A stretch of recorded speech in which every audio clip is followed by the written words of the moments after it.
pinch ndio tulete katiba inakubamba, na ndio tuna pinch tuna copy miaka mingi, ndio vitu moto tunaleta, kupanga na kuchora, yeah! Kuchora, kupanga na kuchora, yeah! Kuchora. Weka, check, attention, semeni hoye! Eti mnasema mnataka katiba ho, eti mmesema tuandike hiyo, inakuja haraka, tunasukuma. How people never really understand that the power belongs to the people, but then the people donate the power to government. My name is Jacqueline Nganga. We have been working on the Katiba project for the last 3 years now.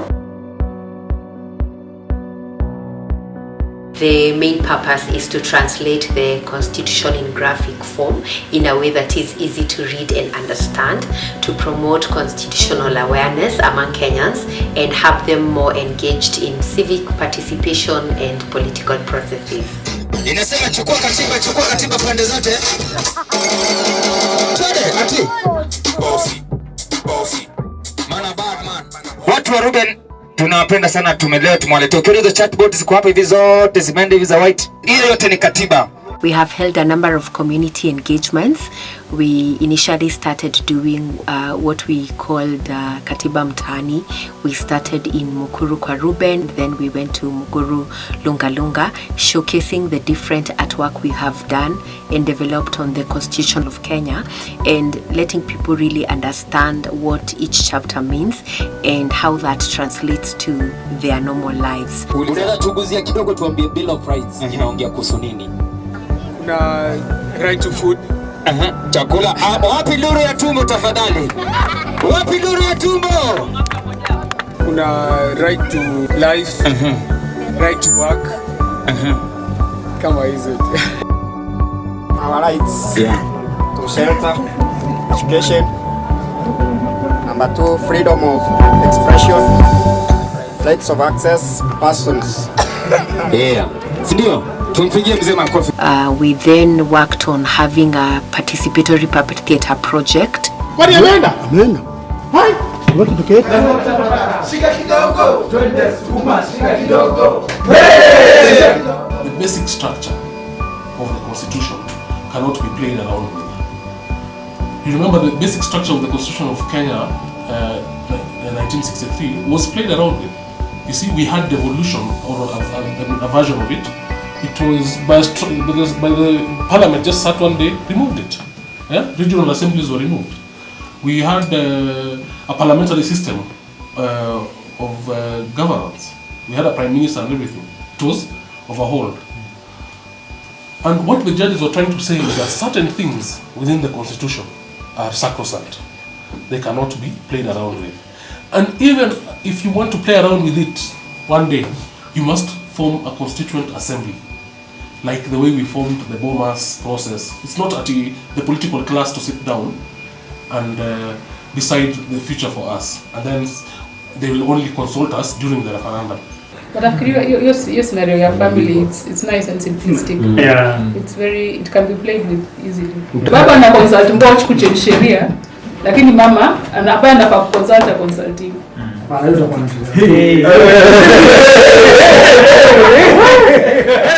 So we staged a story of a family that is looking to amend their house constitution. The head of the home goes out, and as he's playing cards with a friend of his, the friend tells him how he can go home late and he can do many other things. Wewe mzee maneno. Wewe sana bwana. Wewe usiwestike bwana. Nilikwambia nilikuwa nabadilisha katiba ya nyumba yangu bwana. Mzee maneno. Umeambia kusoma katiba saa hii asubuhi? Ati kusoma? Sio kusoma hivyo. Sio hivyo namaanisha. Unajua wazee siku hizi wana mambo. Sisi tuna mambo mengi sana. Lakini nilikuwa nabadilisha katiba ya nyumba yangu. Katiba ya nyumba yako? Ndio, kwanza kula hiyo kwanza. Unajua karata kule China. Hiyo pia wewe. Hili gani umeweka? Wewe hata kucheza vibaya bwana. Sasa hiyo katiba ya nyumba yangu bali imefikia. Nimeipeleka ikifika kwa assembly. Na hapo kwa assembly mimi nitakusema kula hiyo nyumba yako. Ya nyumba yako? Mbona siamini? Haya, amini usiamini. Mimi ni mtu ambaye naletewa chakula kwa kitanda. Na kwanza hii mambo ati ya kuoga na maji baridi, sijui nini, kwanza na hii baridi. Mimi X. Haya. Maji unakaa maji moto? Maji ni moto hapa mtaani tu wa 7. Wewe unacheza? Kwanza sikiza. Mimi ni mtu ambaye bali nimefikia. Niko na uhuru na haki ya kukua na wanawake wangapi? 3. Na pesa inatoka wapi? Kila mama anakuja na sahani yake bwana. Sasa wewe mzee maneno ndio umejua utamu wa kuwa na bibi 3 kwa nyumba. Unajua ni unaangia katiba. Sasa rafiki yangu sikiza. Mali nimefikia. Mimi kazi ile nafanya. Jasho yangu 80% ya hiyo pesa hakuna mtu anajua mali inaenda. Mimi tu. Na kijana akifika miaka 18 kwa nyumba yangu kukula anahama X. Nakwambia, alafu watu wengine ati ni kijana ati kuna miaka 30 anajiita junior useless. Lakini mzee maneno sasa mimi nisaidie niweze kuandisha katiba kwangu. Wacha mambo ya kadi kwanza. Weka kadi chini. Nisaidie niweze kuandisha katiba kwangu. Sasa ndio sababu niko hapa. Mimi ni rafiki yako wa dhati, lakini sio wote. Wanakwamba wakali, wakaanza kusema ati hao ndio mimi sina haki ya kubadilisha katiba. Hao ndio Wanjiko, viva viva.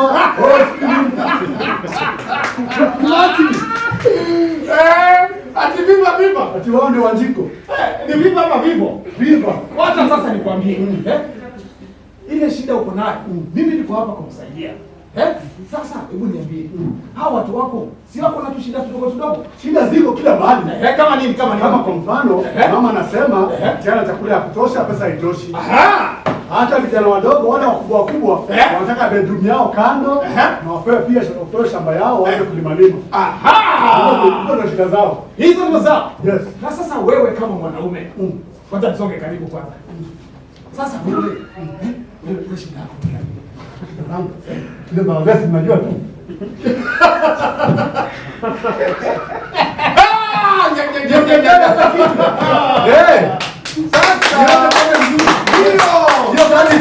Hiyo kazi itafanyika. Sasa tutafanya hivi. Unaona hizo shida zao? Ndio tutatumia kutatua shida zako. Hadi sasa hiyo katiba tutabadilisha shida zao. Wewe umelala wewe. Tutatumia shida zao tuweze kubadilisha katiba na shida zao na zangu. Hiyo ni nzuri bwana. Wewe ni rafiki yangu bwana. Ndio. Hapo umenisaidia. Sasa unafanya sana hiyo mkono. Unajua hiyo mkono ndio nilikuwa natumia saa zile. Ngoja kufinya bado ni mtua. Bana takufinya. Wacha tuonane bwana. Wacha nianze saa hii. Naanza leo kubadilisha hiyo kitu. Anza saa hii. Everything must change. Yes. Finya. Tuonana. Tawafinya. Finya kabisa. Na usisahau, pia mimi niko. Nitakusaidia. Na hakuna kitu ya bure. Sasa nimesikia ndio mzee Tembo. Chukua hiyo kadi kwanza. Chukua kwanza. Nimesikia ndio kwa Tembo. Aende kwake abadilishe. Leta kadi. Aende kwake abadilishe katiba. Hebu kuhusu kubadilisha katiba. Ati? Ngoja. Mimi tunataka mzee Tembo aende kwake abadilishe katiba, si ndio? Mimi? Nimemwambia. Simesikia. Tamwambia. Nimesikia. Yeye mlisikia wapi?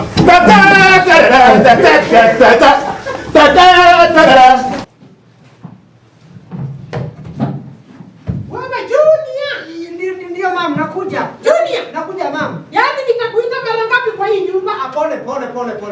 Wewe Junior, umenionea hiyo kibeti yangu ile nilikuwa nayo jana. Kibeti yako? Mama si ulipita na kibeti ukaenda nao kuweka kwa. Pole. Iko kwa bedroom. Enda hapo nichukulie 100. Uende ukanunulia baba yako mkate akitoka kwa karata zake, apate kitu kukulanisha nayo chai. 100 itatosha mami. Si ni mikate mbili. Kwani tunanunua ngapi? Okay, na change kibaki. Sinaweza enda kwa cyber ni browse kidogo nione angalau kama nitapata hata ka job bana, hata kazi kwa vijana. Umesikia jamaa hapa akisema mkate ni pesa ngapi? Hakuna change. Sini 50. Sini umesema sijui ni 50, sijui ngapi. Ai. Sasa nyinyi wewe na baba hata mtaki niende college, amtaki hata nifanye computer, na vile mnajua kazi imebadilika. Mimi sasa hata sijui nitahama kwa hii nyumba, na hata nikihama sijui nitaenda wapi, na hata kwa wapi sijui wapi. Kama mimi sijui kama nini. Sikiliza mama Junior, acha kelele kurusha mdomo hapa pole. Baba yako ndio anakopanga kila mahali.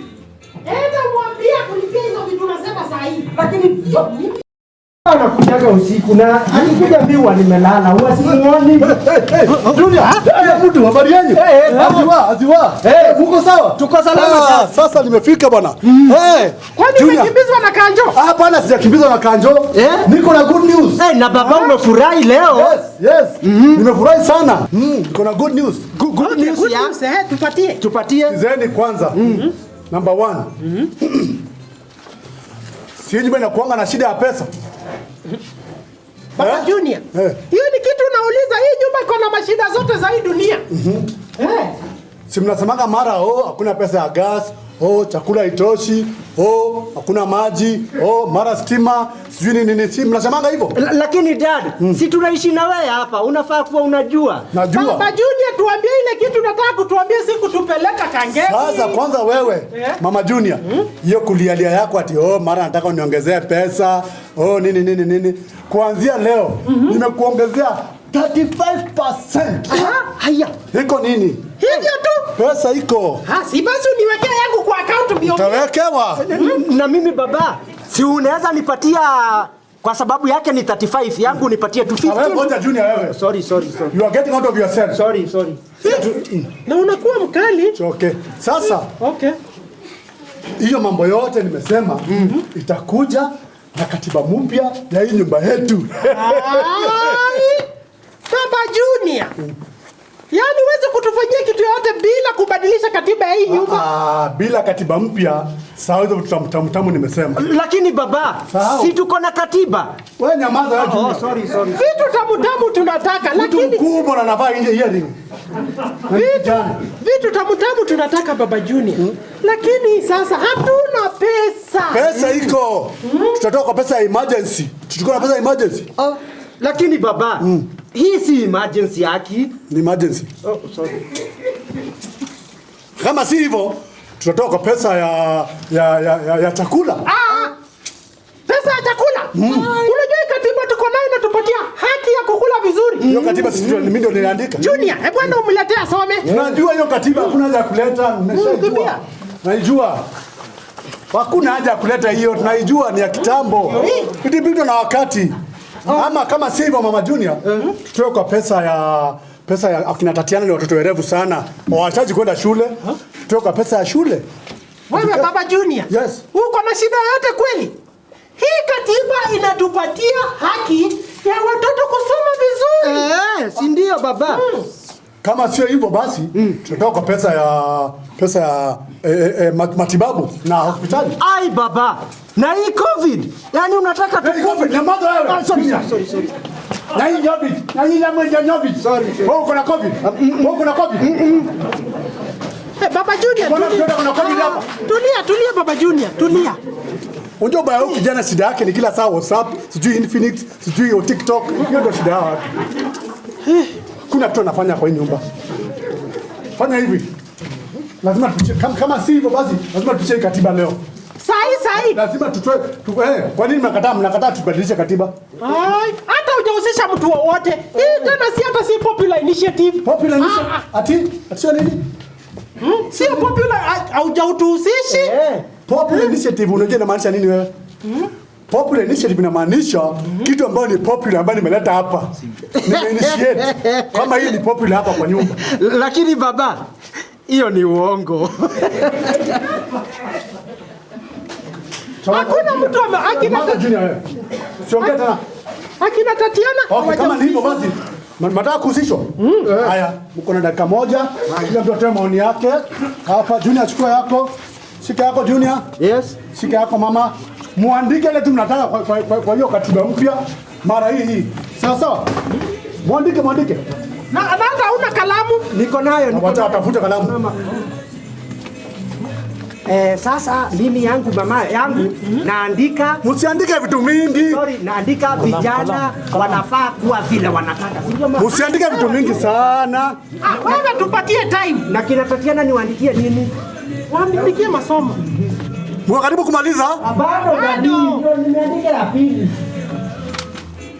Kwa conclusion, conclusion. Ndio wewe. Vijana wanastahili kuwa. Haya, sawa, asante sana, mmemaliza. Very good initiative. Public participation imefanyika. Sawa. Public imefanyika. Leta lakini baba, mimi sikuwa nimemaliza kuandika. Sasa nitapatia experts. Experts? Yes. Na si tumeandika? Sasa tungemaliza umeandika, nitapatia experts waende wachambue, waangalie vizuri, wafanye mchakato vile itafanyika. Expert. Yes. Baba Junior. Yes. Kwa sababu ya hiyo niko na kazi huko. Yes. Kwenda kumaliza huko kwa duka. Wacha tu niwache kwa sababu hapa sioni kama kuna kitu nitafanya. Enda nao kijana. Lakini mama, you better follow your mother. Hii expert na aishi hapa. Anajuaje shida zetu mama? Sasa expert anatokea wapi?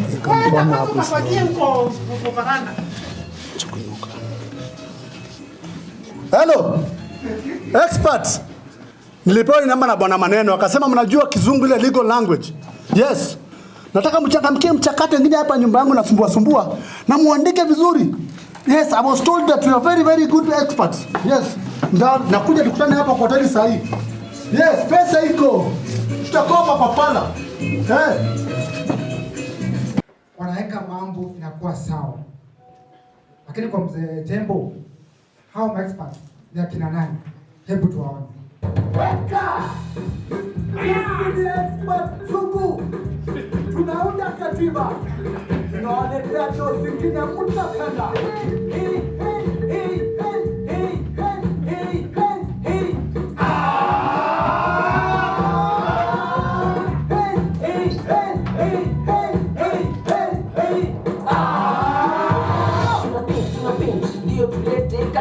Inakubamba ndio tuna pinch tuna kopi miaka mingi ndio vitu moto tunaleta kupanga na kuchora kupanga na kuchora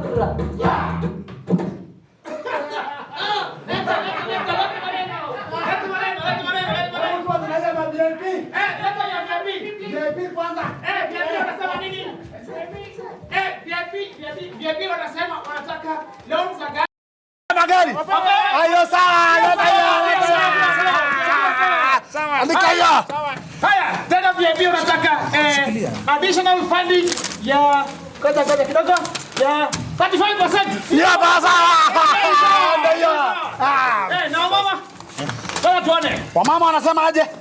Wamama wanasema ati wazee wawapikie. Hapana hiyo. Ndio. Na vijana, hebu ngoja tuone ya vijana.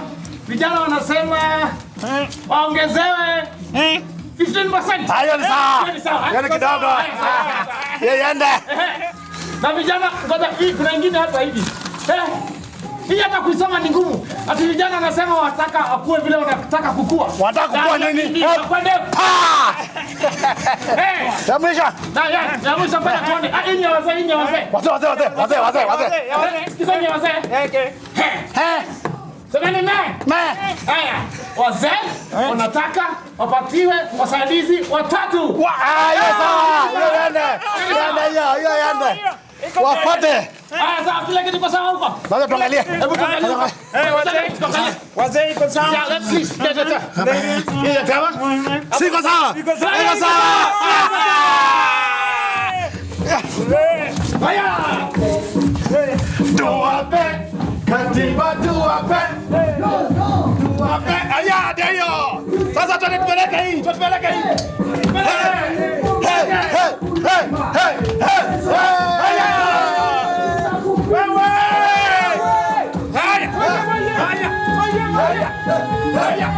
Kwa Twitter wanafanya trending yangu. Wanajaribu kuniharibia jina tu. Ati mzee Tembo ni mlevi. Sijui nini. Lakini mambo wanaendelea vizuri. Wacha waendelee kunicha. Ni kama umefika, ngoja kidogo. Wacha nikata hizi.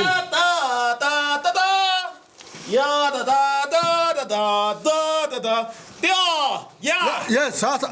Yes. Oh, my friend. Yes, my friend. Umefika? Sijafika, niko hapa. Na mmefanya haraka aje? Sisi tunafanyanga haraka. We exceed customers' expectation. Okay. Ndio. Sasa ndio hizi hapa. Ndio hizi. Sasa yako umeweka kando. Okay, yangu ndio. Sasa hiyo ni ya mama na vijana. Yangu iko tofauti kidogo. Yako ni tofauti kabisa. Sawa. Na umeandika vizuri kila kitu hapa. Kila kitu iko in perfect order. Sema order. Spelling mistakes na vitu kama hizo. Sisi hatujui spelling mistakes. Mistakes ndio zinatujua. Okay. We correct them as we go. So, niko na pesa yenu ngapi? Wewe mulitupatia 80%. So ile mebaki ni 20% ya makalio. No, sorry. Sitting allowance. Itabidi nikope. Kopa tu. Jaza hii chimo. Kopa. No, I'm not talking to you. Sorry, nimesikia tu. Ndio hii sasa. All your money is there. Very good. Yes. Umeweka ya kutoa? Hii ni cash bana, haina ya kutoa. Haina ya kutoa? I thought you were an expert. Mimi ni expert kwa vitu zingine, lakini zingine mimi ni expert zaidi. Haya. Lakini sawa, tutaonana. Sasa wacha tuangalie. Hebu ngoja kwanza. Wewe endelea tu. Kuna kitu kingine hapa. Haya. Hebu ngoja. Sawa. Na hii katiba vile wameandika iko na maoni yote kwa. Baba Junior. Kwani washamaliza? Tayari imetoka. Nilikwambia wanaitangwa expert. Okay. Wanaitwa expert. Hiyo ndio kazi yao. Baba. Yes. Haraka aje. Imetoka. Wame include kila kitu. Sasa nataka mpitie haraka. Msome haraka. Tuweze kuona kama ukitaweza pitisho. Haya. Yes. Msisome sana. Okay. Si ni maoni yenu? Ndio hiyo. Hapa naona wameniongezea mamlaka nyumbani. Yes. Ni wazuri. Mama wewe uko sawa. Na hapa pia mimi naona wamenipatia 10%. Watanipatia 15 at least from the start. Koja kidogo. Baba Junior. Ati nitapatiwa wasaidizi watatu. Wewe wachana hiyo. Wachana hiyo wewe. Hiyo haikuhusu, hiyo ni executive. Wachana hiyo. Mama, hiyo ni page gani? Hiyo ni page 1000. Hii katiba haina page 1000. Wewe wachana hiyo mambo bana. Junior, wachana hiyo mambo. Okay. Leteni hiyo katiba hapa. Haya, na mimi leteni. Na mimi ngoja leteni bana. Lakini mtaka kama tunataka. Ngoja Junior. Leta. Basi Junior alisema anataka. Sasa mnachoma mpaka rangi nataka kutoka kuisha. Baba, mimi sijaona hiyo katiba kama imekuja. Ngoja kwanza, unataka kusoma shida zako? Unasema shida zako na ziko hapo ndani. Lakini haijaandikwa ati vijana wakue vile wanataka kukua. Unataka kuwa nini? Sorry. Unataka kuwa nini? Sorry. Junior, toka nje. Toka kwanza. Ndio toa mindira kwa masikio. Baba Junior. Kijana anavaa mindira na ni kijana mkubwa na Baba Junior. Huyu ni kijana ama ni msichana? Baba Junior. Wacha atakuwa bila atakuwa. Anyway, mama Junior. Watoto wameenda. Sasa nataka tupitie hii kitu leo ipite by sapa jioni. Tuko tumepitisha, si ndio? Saa hii. Yes. Hakuna mbio ni ya nini? Ikipita saa hii hata kama mnataka kula pizza, nitakula leo. Hatutaki. Hutaki pizza? Pepperoni? Hiyo kitu ingoje. Delivery? Hata. Mazoea mtura. Ulete globo na wengine. Mazoea mtura tu. Anyway, unajua lazima ipite leo ndio tuweze kufanya kazi ile ya mambo ya haraka. Baba Junior, hii kitu inaweza ngoja. Hakuna mbio, hakuna pesa, hakuna chochote. Inangoja nini? Unajua wewe uone umuhimu ya hii kitu kupita haraka. Baba Junior, ukipitisha hii kitu mbio. Wacha nikwambie. Ikipita leo, your 5% will hit your account pap. Ngoja Baba Junior. Yes. Sisi hatuna tamaa. Sisi tunataka vitu vifanywe vile inafaa. Kuna watu washafanya hivi vitu kwa nyumba zao. Na mainzi zinafanya referendum 10 times in a year. Ukitusingizia hii kitu. Gani wewe? Tutapiga kelele. Utapiga kelele ya nini? Ya nini? Tutapiga kelele na tumobilize. Utamobilize nani? Mama Sharon hapa nje? Ama utamobilize nani? Ninyi hamwezi mobilize kitu. Ngoja kidogo. Unataka kusaidia kupiga nduru? Unataka tupige nduru? Kujeni hapa. Mama Junior atakiteta. Mama Junior atakiteta. Si umesema unajua kupiga kelele? Hai! Papa Junior. Kama ni kelele hata mimi najua kupiga kelele. Si watafikiria mimi ndio ninakuchapa. Wewe unanipiga domestic violence. Wewe. Sawa. Haya, ati nini? Unasema huyu. Hii imekuwa moto. Nini imekuwa moto? Hatuhusishwi. Hata mzee anakuja. Kuja mzee unisaidie. Mzee maneno. Wananipiga hapa. Wananipiga. Haya, nani anakupiga? Mzee maneno. Wewe unapigwa? Umefanya nzuri sana kukuja. Hata wanakataa kupitisha. Kama ulifanyaje kwako? Nani akataa? Anatulazimisha. Wanasema wanaanzisha hashtag kwa Twitter. Mara sijui ati give us Patrick down. Allah. Hata wanasema wataenda kwa watu wananikopesha pesa, wacha usinikopeshe pesa. Wanaanza hiyo maneno. Ni activist. Ni activist. Kwa sababu unatulazimisha na unataka tupitishe kitu ambayo tufaidishi. Na sio lazima pia. Allah. Wewe mzee mwenzangu, wacha nikusaidie. Hata nimekasirika. Usikasirike sana. Hata siongei. Nasikia hata uongei. Sitaongea. Na si unyamaze nikwambie. Sasa ile makosa umefanya, wewe hujahusisha huyu mama. Makosa ni yako. Exactly. Wewe pia unaniruka. Mimi sijakuruka. Mimi nasema kwamba wewe hujahusisha huyu mama. Saa zingine you have to look at the mood of the people wa nyumba yako. Unasoma unaangalia ndio asiseme hello. Unaelewa? Sasa huyu mama wewe haukufanya kitu moja. Haukumwekea muziki. Yes. People like music. Music. Yes. People like music. Mzee maneno, sio hivyo. Si ati ni muziki. Muziki kama gani hivi? Wacha sasa nikwambie, wacha nisonge karibu na wewe nikwambie. Bana ngojeni, sio hivyo. Najua nimeshika. Hiyo, katika muziki. Nobody can stop reggae. Nobody can stop reggae. Nobody can stop reggae. Reggae strong. Nobody can stop reggae. Nobody can stop reggae. Nobody can stop reggae. Because reggae. So it was very well received by the communities, and we got a lot of feedback from the communities on how the constitutional amendment can be done differently, and things that the government or the people who are driving the constitutional amendment should have looked at it. Article 43, tukisimamia, we need to protect it. Unaona? Chakula si mchezo. Sasa hivi mama wanaumia. Most of women ndio wana play a bigger role when it comes to family. This year we are marking 11 years since the Constitution of Kenya was promulgated, and we've had interesting sessions with the communities and a panel discussion with some of the people who align to the work that we do. We've been able to reflect on the constitutional gains that we have made so far and the prospects of the Constitution and better implementation in the future. Trade unions are part of the civil society, and now you can't get a Tony to say his space is shrinking, unless you are talking about his physical stature, which doesn't seem like is shrinking. So there is no homogeneity, and within the NGOs, for example, you also have the international. Okay, a lot of international NGOs and the national ones, all in that mix. And so there is no homogeneity, but everybody in this country agrees that the most vibrant over a period of time, the unions were vibrant, then later the religious, you remember Fungamano, then the human rights, the combination between human rights and religious leaders. And I know there are some public intellectuals who basically say also that opposition political parties should be part of the civil society. There is also that debate.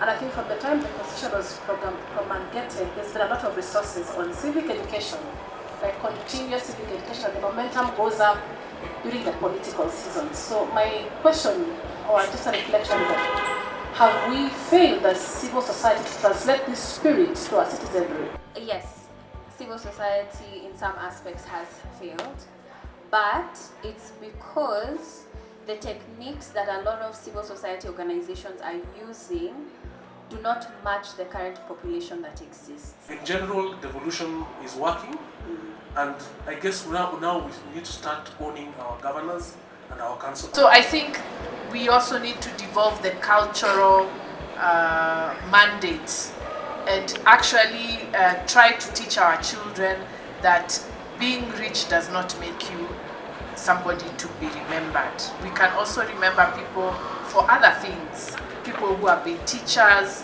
people who have been village elders, people who have been fundis. We need to remember those people, and maybe that way we won't be so mesmerized by politicians. I think that's part of our problem. We are so mesmerized by people in political office and who have money, because we are not praising our heroes who have done other things. Yeah. This is a long journey. I mean, by no means that this project is not going to do that tomorrow, but we believe that, you have to start somewhere. The Constitution was intentionally developed to fail. And I see it systemically, yeah? So my work is with youth, all the time, everywhere. And even if you look at the systems of youth is not devolved. Guys, youth is not devolved. How come? And youth are everywhere. It makes no bloody hell sense. But even when you look at the offices that interact with youth, it's at the national mainly. Then you have the ministry, you have the director of youth affairs. There are so many different offices that if you are to ask a young person, even the National Youth Council itself, we're not even going to dive in. It is completely weak and it's a mess, frankly speaking. So when you think about it that way, then the youth are not supposed to organize. They are not supposed to understand. They are not supposed to be taught. So it becomes a challenge even when we're talking about the Constitution, young people having the responsibility, but how do they even get to it? The system has been created to where we're so busy surviving that hata kuingia kusoma hiyo katiba. By the way, you need to pat yourself on the back. Hata kama umesoma, you have pushed yourself and you have decided, by the way, I want to do this, I'm doing this. And that's something that we have to also recognize. So we're facing all those challenges. The Constitution was very clear on the steps, how you devolve power, how you release functions to counties, after how many years, after training and all that. So make sure that transition authority is not working. So people are not prepared to receive the power they were being given at the county level. And then release all the money at the same time and the functions when the counties are not ready. And especially the function of health. You remember the strikes, the first years, the nurses strikes, doctor strikes. And these strikes were actually sponsored by the executive because health had been devolved. Remember Uhuru's first project in 2013 was to buy machines to supply hospitals for, in a devolved function. But kutenda, remember the reason for centralizing is kutenda. Right now, if you want to sell something to the health sector, you have to negotiate with 47 counties and the national government. They wanted a situation where you just negotiate with the Ministry of Health and then they buy for all the counties. When you centralize tenders, then that's where corruption comes in.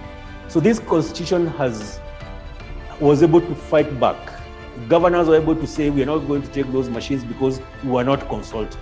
And that was the first pushback by the constitution. The constitution greatly reduced the presidential and executive powers. They greatly devolved resources.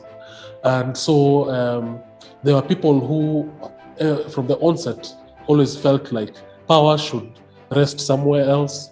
And they've been a constant onslaught on the Constitution. If you think about it, ever since 2010, we've had constitutional commissions created. We've had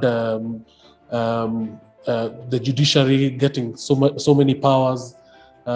getting independence from the executive, and you'd find that these powers that were removed from the executive has been trying to claw back.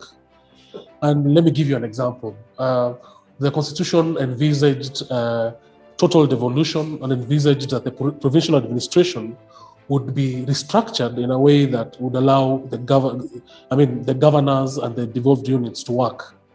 However, what we saw was that they changed the names of the units in the provincial administration and ensured that it retained its powers.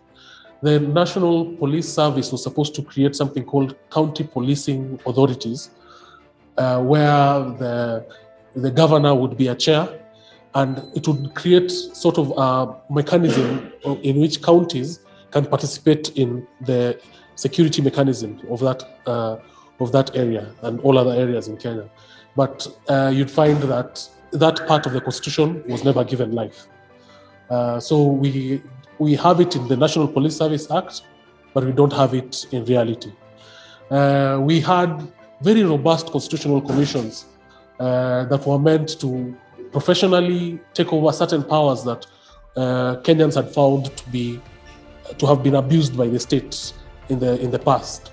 So we had a commission for human rights, we had a commission for elections, and so on and so forth. But after the first recruitment of commissioners and then they got out of office, the new round of commissioners were recruited in such a way that you could call some of them Trojan horses, where they were sent by the state basically to destabilize those very commissions. And one commission, for example, the National Police Service Commission, actually did not protest when BBI proposed that it should be abolished. The head of that commission was like, "Oh, okay, that's okay. We are building bridges," and so that was another way. Another way is underfunding bodies that are supposed to carry out certain functions, and another way that the clawback happened is causing constitutional amendments and also legislative amendments. For me, when we talk about the gains, right, and we're talking about, I'll probably just read it to highlight it, that every person has the right to the highest attainable standard of health, which includes right to healthcare services, including reproductive health, right to accessible and adequate housing, and reasonable standards of sanitation, to be free from hunger and to have adequate food of adequate food of acceptable quality, to clean and safe water in adequate quantities, to social security and to education. So for me, if I'm to just gauge it with this article alone, I'm just like, we have failed on so many levels. Like we have failed on so many levels. Yeah. Look at the standard of our healthcare in this society. Mothers are dying outside hospitals 10 years later. Like outside hospital. You guys even saw the case of the mother was giving birth outside Pumwani. Some of them in the communities, Mikali can tell you, guys are giving birth at home, right? Talk about the quality of food. You saw the campaign Rima was doing about, toxins in terms of the food that we eat. We're talking about ugali being our staple food. Is it even safe to eat ugali in this country, right? And that was a very powerful campaign. Hunger. We're always fundraising for food because guys cannot access food. To clean and safe water. We work with Chama women and we work in the urban informal settlements. And anytime we are working with them in terms of their right to demand better public service delivery, water always comes up. There are guys who only receive water once a week. And it's even worse if you're a parent. You can imagine if you cannot access water, like once a week. And you even, like you have an infant. You don't have a job, you have to buy water every other day. COVID has happened, you've even lost your job or you've closed down your business and you still have to buy water. So for me, I think when it comes to reflecting on the gains of the Constitution, and I look at certain aspects of the Constitution, I would say we haven't done much. Freedom of speech. You can speak, but then there's no freedom after speaking. So I think, yes, you speak, and that is why you probably even see people like Mutemi, like trending on Twitter, because there's no freedom after he has spoken, but you're talking about freedom of speech. So when I reflect on some of the aspects of the Constitution and the fact that the quality of life of Kenyan citizens is still wanting, I would say we haven't done much. We haven't gained much. Lazima tukue serious. We cannot be talking about a constitution you know nothing about. Mimi niko na hapa ya katiba. Whenever I want to refer anything, narudi hapa. Si mpaka ubebana na kitabu or nini, because ni important. Bila hii constitution, hatuwezi kuwa na country. Kila mtu atakuwa warlord. Na kila mtu atakaa area yake na atafanya vitu, sheria zitakuwa zake. The constitution is the only contract we have with these people. Without the constitution, kila mtu atatengeza constitution yake, akuwe na area yake. If you look at devolution, yenyewe ni mzuri, lakini within the counties bado kuna centralization of devolution. Unapata ukiwa Kidisuru ward pale Kidisuru ward Kaptagat, lazima uende city hall uchukue license. If you are coming from Obera in Migori County, you have to go to Migori to get those services. So I think as citizens, we also need to ensure that there's real devolution at the county level, because it talks about even village administration structures, but they're not existing. Pili, we have international treaties that Kenya has ratified. The general rules of international, I think it's Article 2. So unapata kuna some of these treaties that maybe Nerima is talking about toxins in food, but there are some of these treaties that allow for importation of those toxic pesticides and herbicides. There are some of those international laws that call for liberalization and free trade agreements ambazo zinaleta mambo kama za madeni. Not every treaty that is ratified is benefiting the people. We must reclaim that power, ndio sisi kama wananchi pia tukue na sauti yetu. Asante sana. Kulikuwa na budget ya COVID hatukuiona. So lazima pia si kama Wakenya tujiorganize. Tusiongoje ati mashirika, tujiorganize huko kwa vitongoji duni. Tujiorganize ni middle class ishikane na watu huko chini tuweze kureclaim our right. People need to be in solidarity for us to achieve everything we want to achieve. Thank you. So far we have worked on a number of chapters. We started with chapter 1. So chapter 1 hapo nasema supremacy of the constitution. That is sovereignty of the people and supremacy of this constitution, because the constitution says that all power belongs to the people of Kenya and can be exercised either directly or indirectly through the representation of the people. Chapter 2, the Republic. Chapter 3 on citizenship. Chapter 4 on the Bill of Rights. Chapter 6 on leadership and integrity. Chapter 7 on representation of the people. We have also illustrated chapter 11 on devolved governments, looking at the objectives of devolution and the functions of devolution, and how the functions are shared at the national level and at the county level, promoting democratic and accountable exercise of power, and giving the people self-governance and enhancing participation in decision making in legislation and budget hearings at the county and national level.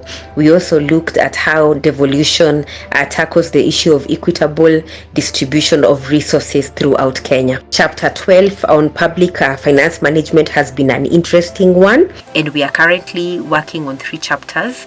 That is the historical background that looks at the history of the constitutional amendments. We are working on chapter 16, which is amendment of the constitution, and we are also working on the preamble. The constitutional amendments can only be people-centered, and amendments can only be by the people for the people, using or exercising their power directly through a referendum and not through representation. Kuna sheria tumeweka ya kugawa nyumba yetu. Akitoa stock kuna ile basket ya uchafu, arushe wapi? Hapo, si ndio? So sheria ile tumetengeneza ni ya kufaidisha sisi wenyewe kama familia yetu. Si ya kufaidisha watu wako nje, ya kutugawa tuweze kuishi maisha ambayo inafaa. Kwangu hakuna sheria. Sababu hakuna mahali imeandikwa. Kwangu kuna kitu kinaitwa common sense. Sio nani? Ni common sense. Unajua ukitoka shule hiyo unaanza tu ile kiasi tu kwa mdogo. Ya pili, Saa ya kukula iko, saa ya kulala iko. Ile sheria ambayo inaletanga shida kwa hizi nyumba zetu hiyo ya sheria moja tu ile mbaya.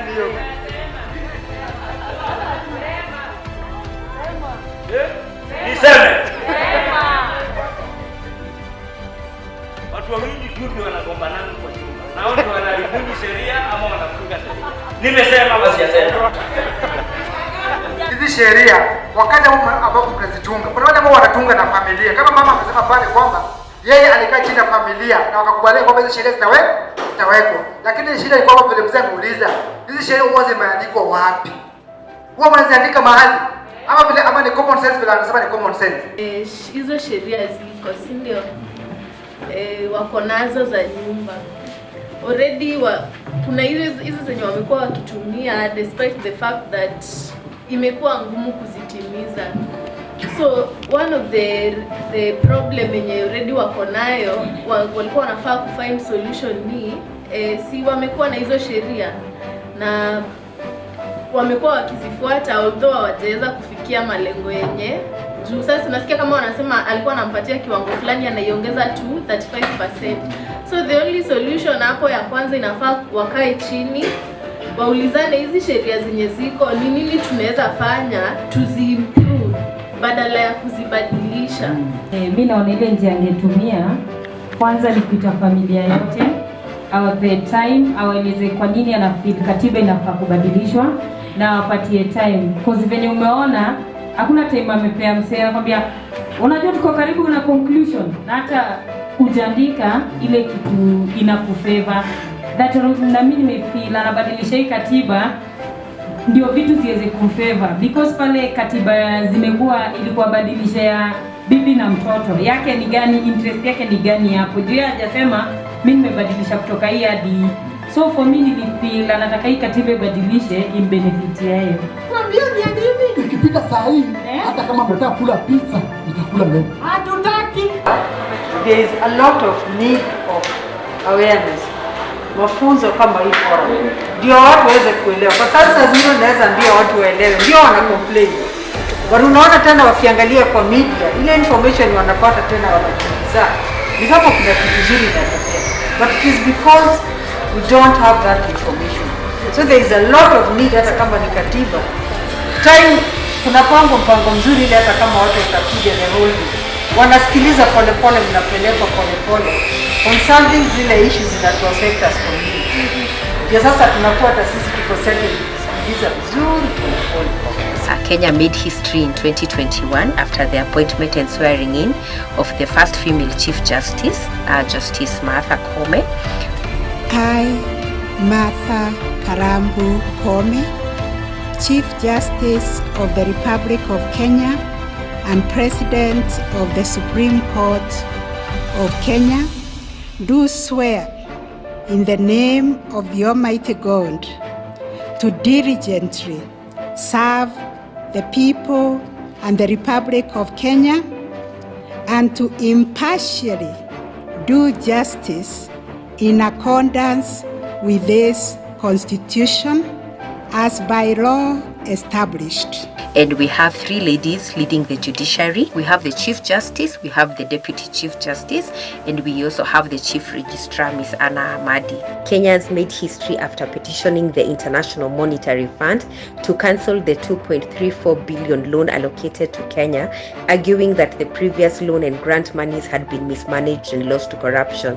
Kenyans from all walks of life signed online petitions, created memes, and wrote to the IMF urging them not to subject Kenyans to more debt, as the loan money will not help them cope with the COVID-19 vulnerabilities or benefit them in any way, but that money was going to be lost to corruption. At public finance management in terms of openness and accountability, participation in finance matters by the people, the issues of expenditure, and that expenditure shall promote equitable development of the country. We looked at the special provisions for marginalized groups and marginalized areas, or what is called the Equalization Fund. We also looked at the burdens and benefits of resources and public borrowing, and just looking at how the issue of public debt affects Kenyans, and how Kenyans feel that enough is enough as far as loans are concerned.